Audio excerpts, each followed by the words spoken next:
Somewhere in the Pacific Ocean, where the water is clear blue and the air is always warm, there is a row of islands.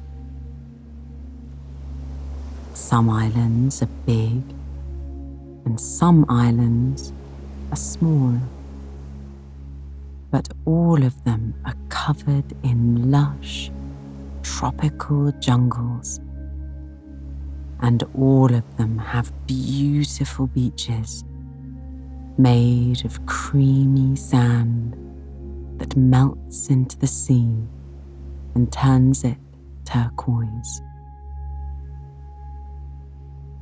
So when you look at these islands from above, they look like magical, glittering jewels. On the tiniest island, there lived a boy called Matai. He had lived on the island all of his life. He knew everything about his simple village life and how it was to grow up with nature all around him. But he was not going to be a boy forever. That's why our story begins with the night before his 17th birthday. It was a calm and peaceful night. The air was thick and heavy because the rains had come that day. The sky was indigo and navy because the sun had only just disappeared behind the sea. And the waves were gentle as they slapped against the sandy shore, because tonight the ocean was at peace. Matai wandered along the beach, dragging his feet through the fine, powdery sand. He liked to feel it run through his toes and over the tops of his feet. He especially liked to do it when he had some serious thinking to do. You see, tonight was the night before his 17th birthday. Tomorrow he was going to sail on his father's tiny boat and head east for the mainland. He wasn't worried about sailing. He had sailed all his life. That wasn't what bothered him this evening. What bothered him was the lesson he was supposed to be learning. It was customary, you see, for all the boys to decide what they wanted to learn about life before they woke up on their special birthday. Some chose to learn about money. Some chose to learn about love. And others chose to learn about knowledge. Whatever they chose, they had to carve it into the side of their boat before leaving. The trouble was that Matai couldn't decide what he most wanted to learn about. He had 6 older brothers that had all been to the mainland and come back, and they had all told him about everything they had learned. He had already heard about love and knowledge and money and a lot of other things. He didn't want to have to learn about them all again. His mind wandered to his family house. It was always so full and busy brothers, wives, children, all of them were always coming and going, squawking and chattering. There was always something on the stove, something being burned, something being cleaned. There was never any peace. Then Matai's foot collided with something round and hard. He looked down to see a coconut, fresh from off the tree. He smiled. There was an old wives' tale on the island that if you ran into a coconut, it meant that you were going in the right direction. Matai picked it up in his hands. He felt its weight and the liquid inside of it sloshing around. Peace. That's what he wanted to learn about. Where could he find the greatest peace in life? Carefully, he carried the coconut to the edge of the jungle. He didn't know what made him do it, but he noticed an odd clearing in between 3 jagged rocks, and he felt the weight of the coconut shift. Before he knew it, he was digging a deep, deep hole right in the center of the clearing. When the hole felt deep enough, he lowered the coconut into it and made a wish to learn where he could find the greatest peace in life. Then he covered the coconut with the earth and the sand, feeling it gritty against his fingers.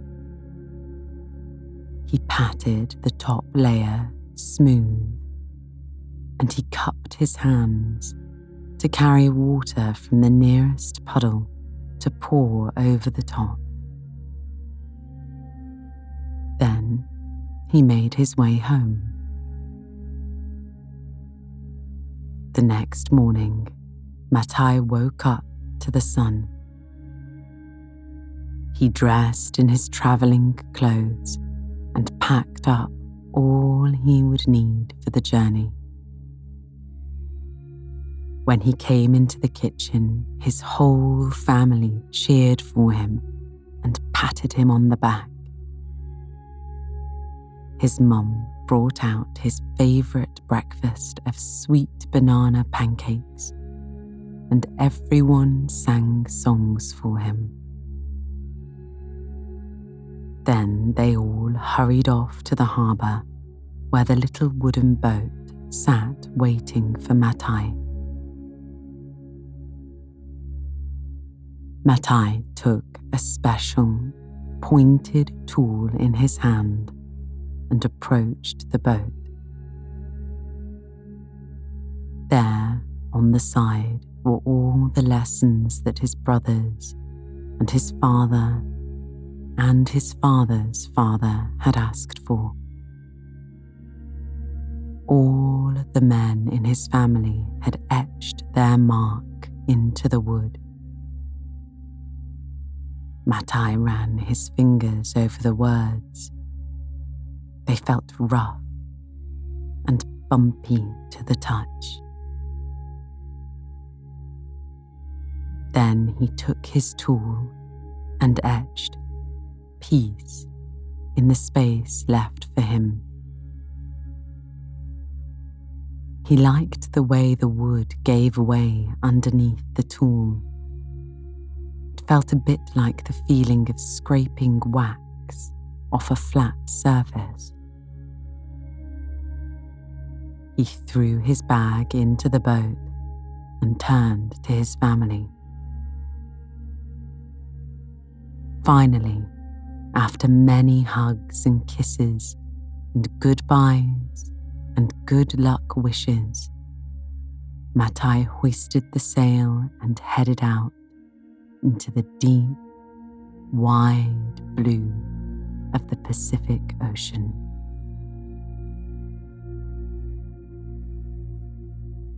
It took Matai 21 days to reach the mainland, and his story of sailing we can tell on another night. But it's safe to say that he reached the land already older and wiser than he had been before. And when he got there, he started his task of learning to live a life he had never lived before. The mainland was busy, much busier than Matai's island. Here, there were only cities and towns, cars and buses, trains and airplanes. It seemed to Matai that everything was always moving. He could hardly keep up with the people and the way they walked and talked, as if there was always something urgent to do. But he knew he had to join them. And so, as quickly as he could, he found himself a place to stay and a place to work, so he could work on his mission. And before he knew it, he was a part of the mainland. Many months passed. Matai worked many different jobs. He made many different friends. He lived in many different parts of the cities and towns. He took many holidays, and he visited many places to search for the greatest peace. But no matter where he looked, he never seemed to find it. There was always something to do, someone to see, something to say or listen to. Slowly, his family grew concerned. They would send him messages, asking him to come home. But Matai always said no. The months turned slowly into years. Matai's hair started to turn grey, and still he had not learned where to find the greatest peace. At home, his family wondered what might have happened to him. The men in his family had even built another boat because they feared that Matai would never return. Then one day, when his brothers were old and crowned with white hair, and their sons had sons of their own, Matai returned. He came to land in the evening, when the sun was just sinking below the sea, and everyone would be busy with their dinner. He wasn't ready to tell his family that he had not found what he had set out to learn so many years ago. He brought his boat to the beach instead of the harbour, and his heart was full of emotions. But when he jumped down from the boat and felt the soft sand between his toes, a wonderful sense of calm washed over him. He tied up the boat and breathed in the salty air that was thick and heavy because the rains had come that day. He began to walk along his beach, dragging his feet in the sand, just like he had done all those years back.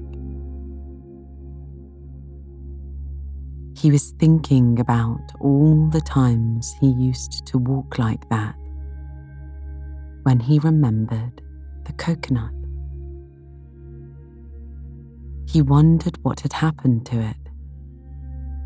So he walked quietly up the beach and towards the jungle. He was just about to reach the jungle's edge when his jaw dropped. There in front of him, in a clearing between 3 jagged rocks, was the most magnificent coconut tree. Its leaves were lush and green. They fanned out like great wings. Its trunk was slender and creamy brown. Nestled in its top were bunches of great round coconuts. Perched in between the leaves were birds of all colours and shapes. They cooed softly and beat their wings gracefully. At the bottom of the tree, where the leaves provided shade, small plants had grown. Their delicate pink and white flowers were open now, and small bees hummed between them. Matai sat down under the coconut tree and felt a wave of pure peace move through him. How wonderful that his coconut had grown up so big enough to provide shelter for more life. He felt the earth beneath him and looked up at the green leaves of the tree. Something about the light bouncing off them made him feel good and happy. Just being here and looking at all the beauty made him feel still and soothed. He closed his eyes and felt a very deep sense of peace bubbling up inside him. The tree was so still, so silent, and so beautiful. All of a sudden, Matai realized the truth. Whilst he had been away, busy searching for peace, peace had been growing here all this time. True peace was with nature, quietly growing and existing. As Matai sat with his eyes closed, he remembered all the time he had spent in nature as a boy, swimming in the sea and dragging his feet through the sand. How peaceful and happy he had been. He chuckled to himself. It had taken him a whole lifetime to realize what he had taken for granted as a child. But Matai was done with hard work. He was not going to be hard on himself now. He leaned back so that the trunk rested in between his shoulder blades. He felt the warmth of the sun baked into its bark. It felt so good to rest there. He felt himself take a great breath in. It filled up his lungs with the sweet evening air. As he breathed out, it was as if he was letting go of his lifetime on the mainland. The struggles and busyness melted away. Suddenly, it was as if he was 17 years old again, resting after a long day of playing on the island. He felt his body relax and his eyelids grow heavier. And slowly, gently, he drifted off to sleep, where he dreamed of coconut trees and sunrises and all the precious gifts that Mother Nature shows us every